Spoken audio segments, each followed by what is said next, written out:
On the morning of December 20th, 1987, a teen girl's unclothed and strangled body was found near Blossom Music Center in Cleveland, Ohio.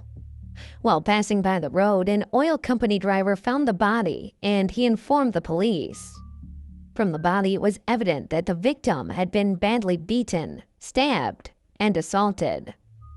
The victim was identified as Barbara Blatnick, who had gone to a party that night but never came back home. Why did such a horrific incident occur to a young girl like Barbara? Who committed such a heinous act against her, and was the perpetrator eventually punished?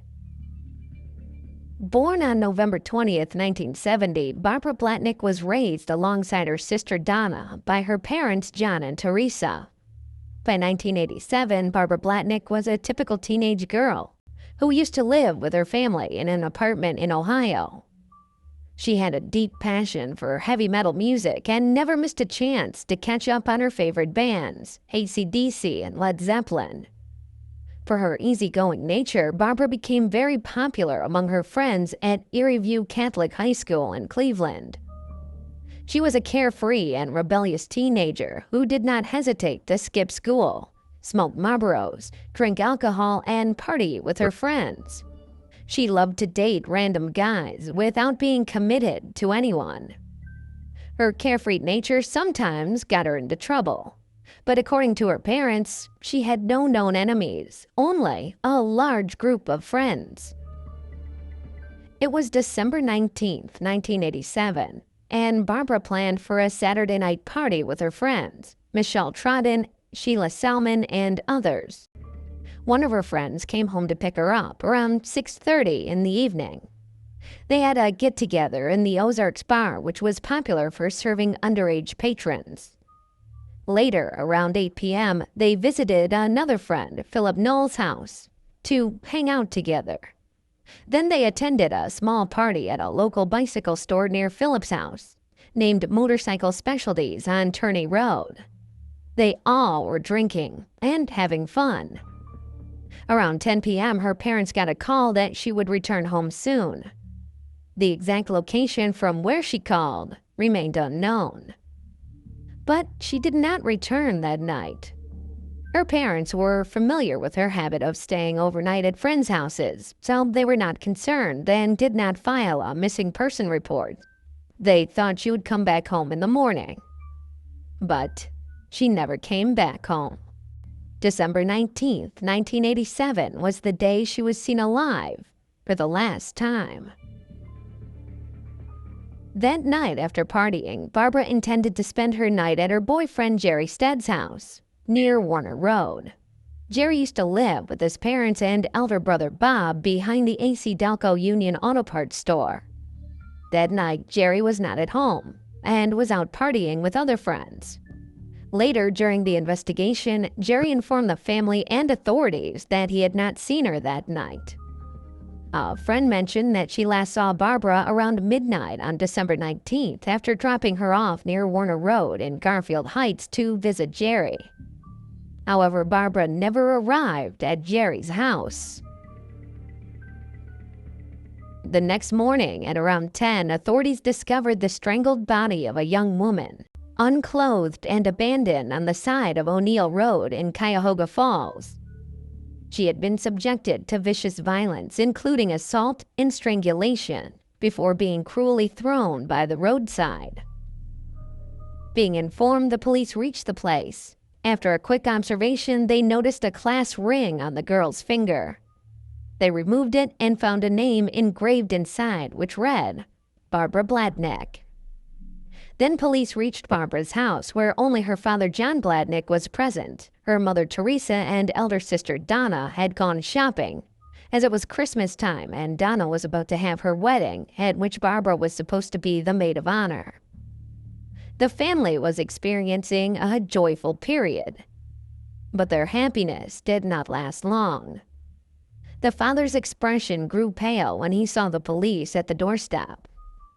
With a trembling heart, he had to confront the truth from the police officers and proceeded to identify the reported body. After the shocking incident, the Cuyahoga Falls police started an immediate investigation. Barbara was discovered on the side of O'Neill Road early Sunday morning, a time when the area was quiet and deserted, and it was not a place where teens usually hung out. That's why investigators speculated that she might not have been killed there. The detectives thought the killers committed the murder elsewhere and then dumped her body at that spot. Investigators got to know that on December 19th, she was last seen hours after midnight between 2 and 3 a.m., which indicated the fact that the vicious crime should have occurred between 2 and 10 a.m. To find out more about that night, the police inquired of Barbara's friends who cooperated fully. From their statements, it was very clear that Barbara did not meet her boyfriend that night. So why didn't she come back home immediately? What happened during that period leading to such a tragic outcome remained a question on investigators' minds. The autopsy report was very surprising, and the coroner gave controversial statements. According to him, Barbara's body was carried to the crime spot nearly an hour before she was discovered. She was still breathing at that time, but due to excessive cold and wounds, she could not survive. The manner in which her body arrived at that spot, whether carried, dragged, or thrown from a vehicle, remained a mystery. According to the report, Barbara was drunk when she was found. However, the exact time of Barbara's death was not mentioned in the report. When she was discovered, her clothes, jewelry, and purse were missing, except for the ring. This fact confused investigators. Why did the attacker take away everything except the ring? However, in the autopsy report, strangulation was mentioned as the cause of death. Surprisingly, the coroner also stated that she was violated by multiple people. In 1987, the benefits of advanced technology in investigations were not available, and advanced DNA testing technology was not so developed. However, DNA, swabs, and blood samples were collected from different parts of Barbara's body. In the blood test, different blood groups were found. DNA samples were taken from the victim's fingernails, assuming that she might have fought her attacker. There was another unusual finding on her left hand. A few numbers and letters were found written. Investigators thought it could be an address or a phone number or a taxi number. Surprisingly, Barbara's left hand was severed and sent to another lab for further investigation, without informing the family. However, even after these extreme measures, no leads or suspect was found, and the case remained cold for years. Over time, the majority of the samples and data were lost and mishandled by the authorities. After a decade, in 1997, the lead detective of Cuyahoga Falls remarked that the case had significant challenges in terms of being solved. On the other hand, newspapers released confusing stories about the case. Until 1987, there were 3 other unsolved murder cases involving different women in the same area. All those murders occurred within the same year, leading to the belief that Barbara's killer might be connected to them, and that her killing was part of a pattern by a serial killer. However, time passed and there was no significant progress in the case. After a few years, a drunk local man in a bar revealed some information to a friend of Barbara. He claimed that Barbara's boyfriend Jerry and his brother told him to clean their clothes and car the night Barbara was killed. When he asked for the reason for the emergency cleaning, they admitted to her murder. After this, Barbara's friend informed the detective about the revelation, but detectives did not pay much attention to such statements of a drunken man. 30 years passed since Barbara's death, and her mother had died without knowing who killed her daughter. Barbara's sister Donna moved on in life, and she lived with her children and grandchildren. Donna was at the forefront of efforts to keep the case alive over the years, ensuring that her cherished sister Barbara was never forgotten. She, along with others, ran a social media campaign for Barbara. Ultimately, in August of 2019, this case came to light when Porchlight Project, a nonprofit organization, partnered with the Cuyahoga Falls Police Department and took the case into their hands. $6,000 was raised to fund Barbara's case, which was used to conduct an advanced DNA genealogical test against the suspect. The DNA collected from the victim's fingernails was sent for analysis. The forensic genealogy was done by Colleen Fitzpatrick, a board member of the Porchlight Project, and her team of genealogists at Identifiers International. We have made some scientific breakthroughs that are going to be significant for the forensic community. Then they compared the DNA with the GEDmatch database, used for family genealogy searches, and investigators finally got the answer the Blatnick family had been looking for more than 30 years. The DNA matched with 67-year-old James E. Zastanek, a resident of Cleveland, Ohio. In the mugshot, he appeared as a white man in a black hooded jacket with white glasses. Fitzpatrick said that the DNA sample was a mix, with 40% being Barbara's DNA and 60% being Zastanek's.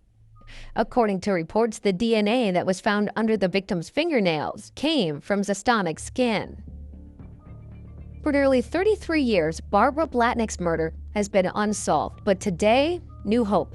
New DNA technology produced an arrest in this year-old's 1987 killing. James Zastanek used to work at Ferrotherm Corporation in Garfield Heights for 34 years, near the place where Barbara was last seen. Not much was known about Zastanek except the fact that in July of 1984 he was arrested for indecent exposure made to women. Though he had no other criminal history in either Cuyahoga or Summit counties, his brother was known to be involved in assault crimes. The Blatnick family, however, had never heard his name before, and Barbara's sister Donna expressed a sense of relief upon discovering that the perpetrator was not someone who was a part of their life. On May 6, 2020, Cuyahoga Falls detectives went to Zastanek's residence in Cleveland to question him for the first time, as they had enough strong evidence in hand. When the detectives inquired about Barbara Blatnick, Zastanek remained puzzled by the name. He did not acknowledge any encounter with Barbara and pretended as if he could not recall any interaction with the Garfield Heights girl who was cruelly murdered over 33 years ago. "It doesn't ring a bell at all," Zastanek told the detectives when he was asked about Barbara. But he proudly admitted to having numerous intimate encounters with multiple women during his youth. He reminisced about his past and said, "I used to be a." He confessed that he met many women but never met with the girl they were talking about. In a decades-old cold case, we now know that Cuyahoga Falls police have arrested this man. That's James Zastanek for the 1987 murder of Barbara Blatnick. Blatnick was just years old when she was killed. Finally, in May of 2020, Zastanek faced charges of first-degree murder, and he was arrested. Donna also expressed her feelings in an interview just after knowing about the arrest. It's like it's all over again. Her violation of him and everything's just... However, after Zastanek's arrest in May of 2020, he unexpectedly displayed a clear memory of meeting Barbara, compelled by the DNA test results that matched him. But he claimed to be innocent, stating he was a lover, not a killer. After talking to the detectives, he refused the polygraph test as it scared him. After his arrest, detectives asked him to show the place where he dumped Barbara. He cunningly replied that he had nothing to say until he talked to his lawyer. However, for the question of DNA match, he had his own explanation of how his DNA was all over the victim. On May 8, 2020, during a recorded phone call from inside the Summit County Jail, Zastanek explained everything to his sister. He said that he met Barbara for the first time on Warner Road at night while driving. She was alone at the time and agreed to a ride with them.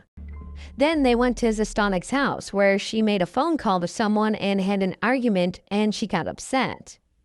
Then he comforted her, and they ultimately engaged in a consensual, intimate encounter. and this was why his DNA got all over her. But the last time he saw her was when he dropped her off at the crossing of Grand Division and Warner Road. He always denied killing her. Surprisingly, Zastonic was released on a $35,000 bond in July of 2020 and was allowed to live with his brother while awaiting trial. His relief left the victim's family dismayed, seeking closure after 3 decades. Zastonic's further trial was then scheduled for October of 2021. The Blatnick family expressed disappointment over the multiple delays in the trial due to the 2020 COVID-19 pandemic situation. As the case was nearing closure, Zastonic died of cancer on August 24, 2021, at the age of 69, while still awaiting trial, and was never convicted of killing Barbara. Thus, Barbara's case remained unsolved forever. At the same time, the lapses in evidence handling were concerning because when the case was reopened in 2004, the investigators could not find much crucial evidence. The hair, fingernail clippings, and crucial samples like swabs collected from Barbara's body were packaged incorrectly and could not be tested. Donna also confirmed this in an interview. I always just thought we were just going to be one of those families that never knew because there was not enough evidence or samples. Unless somebody said, yeah, I did it. Now the question was, who was responsible for the miserable ending of such a sensitive case? What would it be labeled as, the failure of investigators or the failure of the legal and judicial system? After 3 decades, Barbara's case ended without any closure. The ending was very disappointing for the Blatnick family, though they had been relieved when Zastonic was arrested. Barbara's sister, Donna Zanis, said that if Zastonic accepted a plea deal or if the case had proceeded to trial, they would have finally gotten the answers to the questions they had been asking for over 3 decades. After Zastonic's death, Donna had no way of understanding why her beautiful sister had to face such a cruel end, and what was done to her belongings, including clothes, shoes, and purse. Donna also claimed that Zastonic was lying, and she termed him a maniacal murderer, and it's like it's all over again. Her violation of the am and everything's just... Barbara's tragic murder was very disheartening, and the conclusion was equally heartbreaking. During all those years, Donna always kept her beloved sister's memory alive by getting a tattoo on her hand dedicated to Barbara, which read, "Tu me mangues," meaning, "You are missing from me." At the end, the question remained, was Zastonic truly innocent? Or was he fabricating a false story?